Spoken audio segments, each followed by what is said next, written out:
कीर्तन करने की विधि क्या है, संकीर्तन से लाभ क्या होता है, ये सब बातें जानेंगे पूज्य श्री उड़िया बाबा जी के उपदेशों से। एक व्यक्ति ने उड़िया बाबा जी से पूछा कि कीर्तन करने की विधि क्या है महाराज। तब उन्होंने कहा, कीर्तन में 3 बातों को दृष्टि में रखना चाहिए। पहला, कीर्तन का स्थान, दूसरा कीर्तन करने वाले, और तीसरा दर्शक लोग। स्थान परम सात्विक भगवान के चित्र या ध्वजा, पताका इत्यादि से सुसज्जित होना चाहिए। दर्शकों में भी कोई नास्तिक या बहिर्मुख पुरुष न हो। कीर्तनकारों को सब ओर से चित्त हटाकर नेत्र मूंदे हुए अनन्य भाव से भगवान की मधुर मूर्ति का चिंतन करते हुए कीर्तन करना चाहिए। जब कीर्तन समाप्त हो जाए तभी नेत्र खोलने चाहिए। इस प्रकार कीर्तन करने से बहुत शीघ्र ही भगवत कृपा होती है। महाराज जी, एक आदमी को तो नाम जप में आनंद आता है और दूसरा वेद पाठ में मस्त रहता है। इन दोनों में से कौन सा ठीक है? नाम जप से नाम आकार वृत्ति हो जाती है और जगद आकार वृत्ति का अंत हो जाता है। पीछे जब नाम में आसक्ति होती है तो आंसू आने लगते हैं और भगवद अनुराग की प्राप्ति हो जाती है।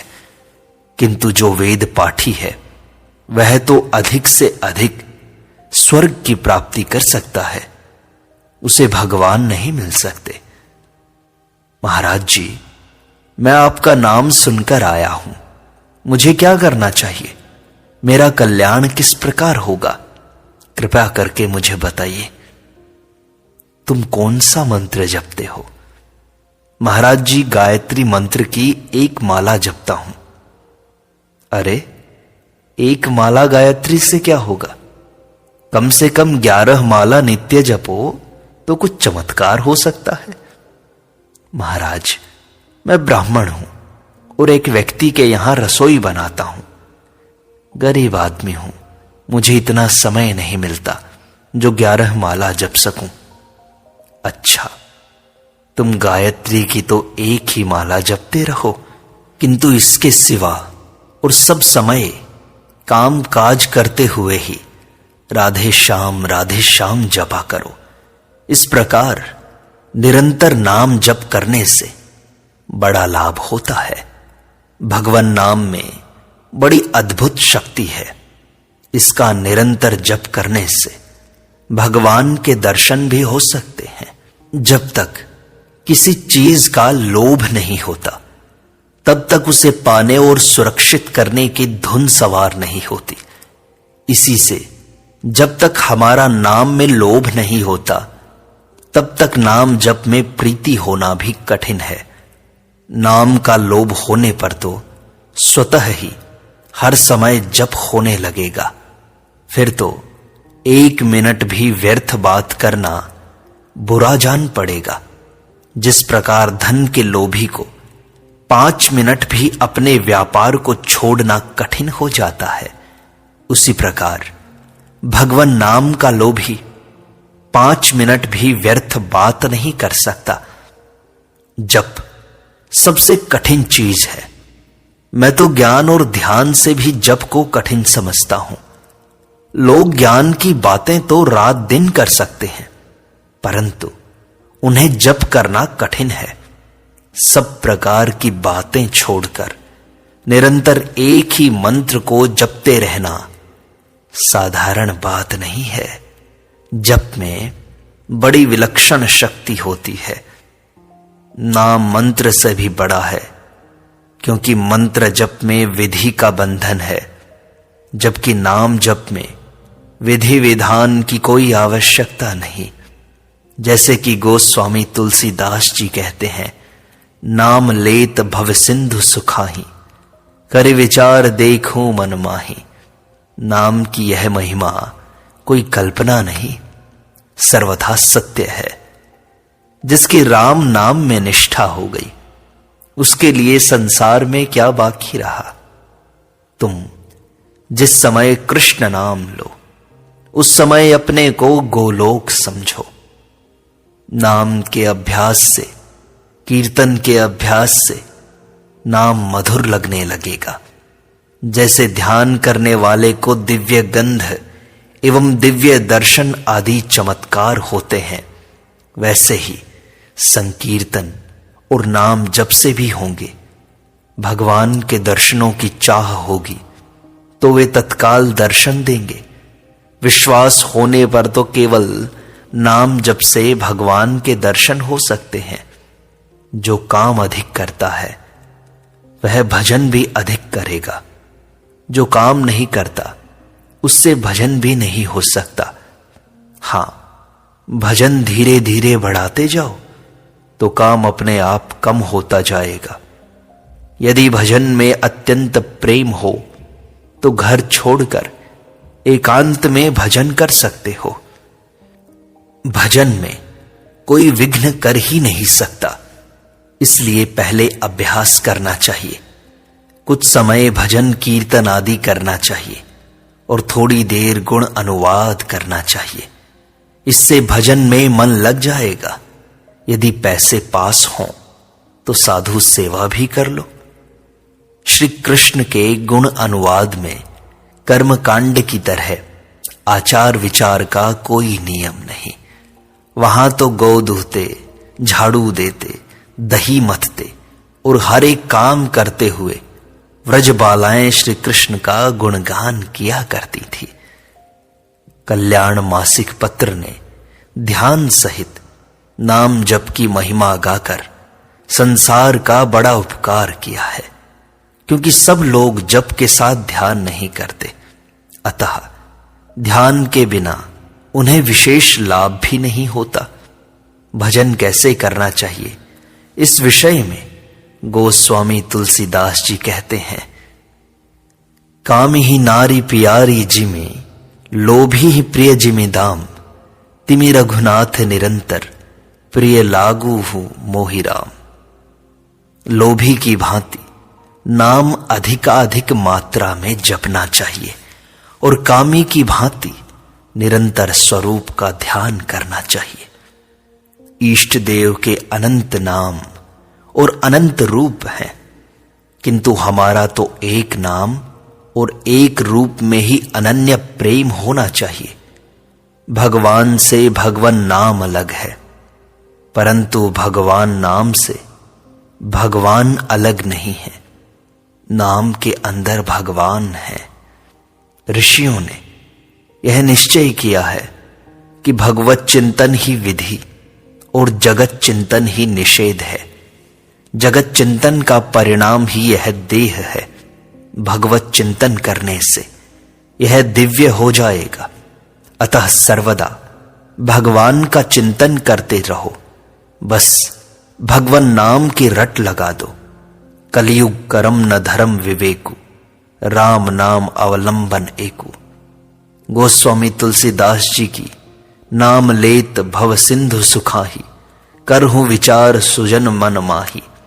इस चौपाई को सब लोग गाते हैं, किंतु फिर भी भगवान नाम नहीं जपते और भगवान नाम कीर्तन भी नहीं करते। भगवान तो अनंत सौंदर्य की खान है, फिर भी उसकी ओर मन नहीं जाता। इसका कारण यही है कि श्री भगवान का कृपा कटाक्ष नहीं है।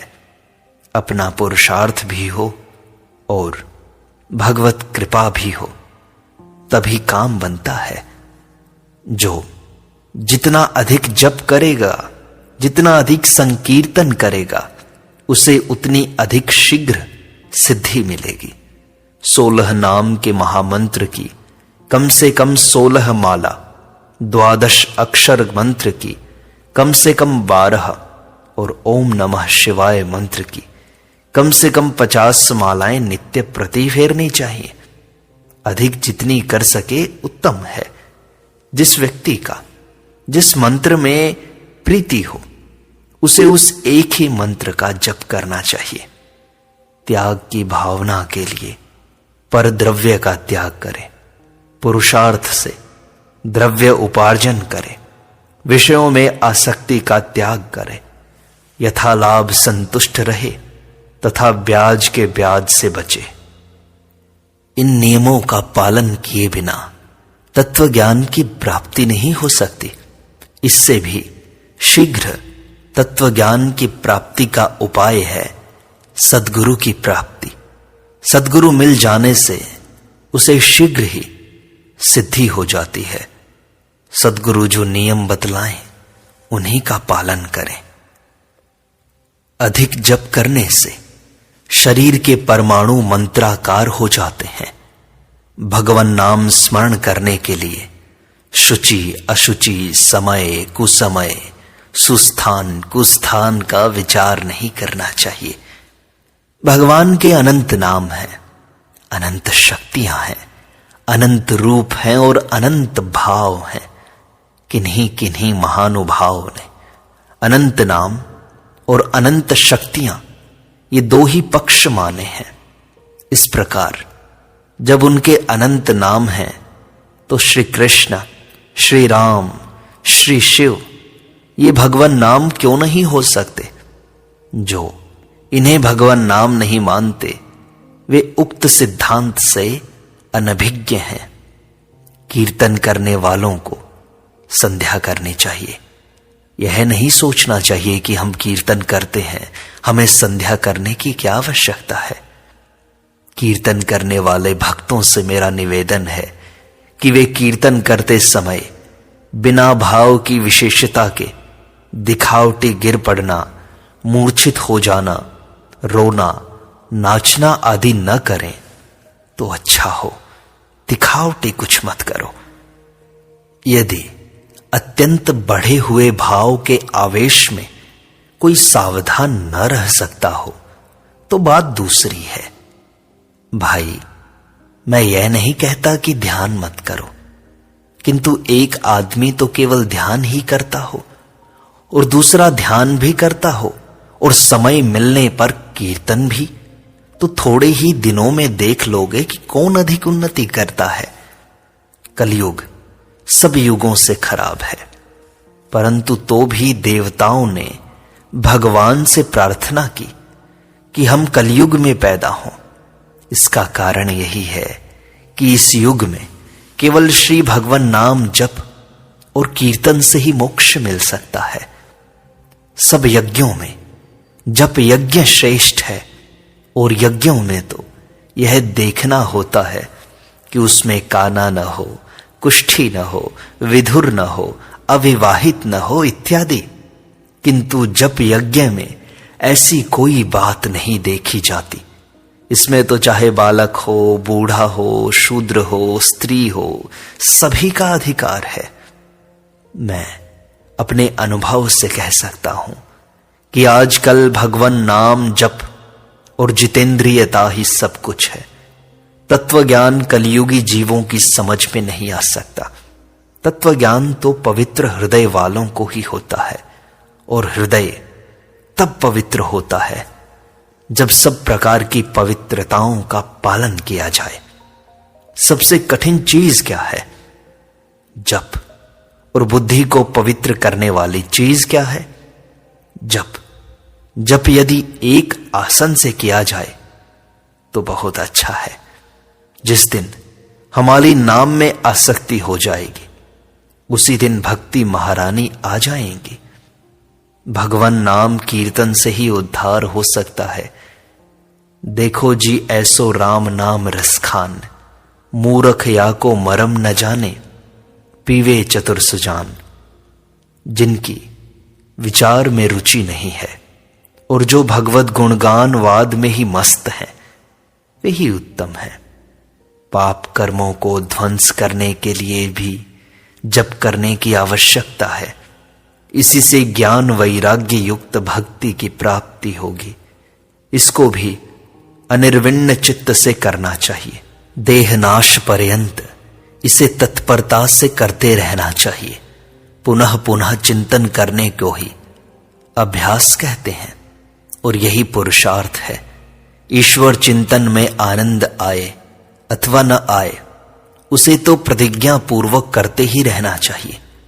मन भागता रहे तो भी कोई चिंता नहीं, किंतु नियम पूर्वक चिंतन की प्रतिज्ञा करनी ही चाहिए। भगवान उसी पर दया करते हैं जो उनका चिंतन करता है। जिस प्रकार से भगवान में मन लगे वही करना चाहिए।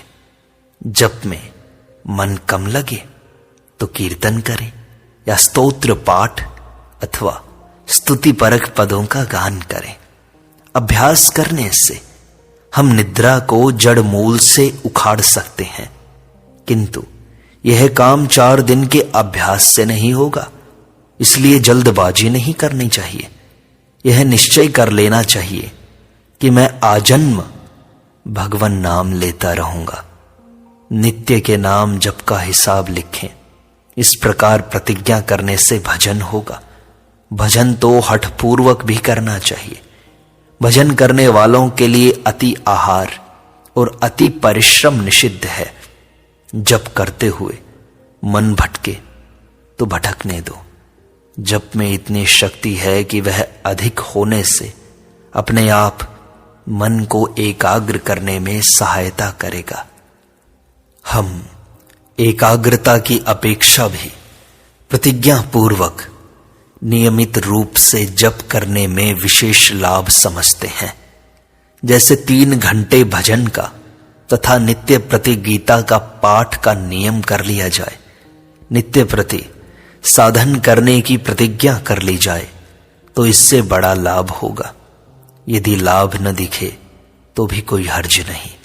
इस जन्म में नहीं तो अगले जन्म में लाभ तो दिखेगा। किया हुआ व्यर्थ नहीं जाता। कभी न कभी तो आनंद आएगा ही।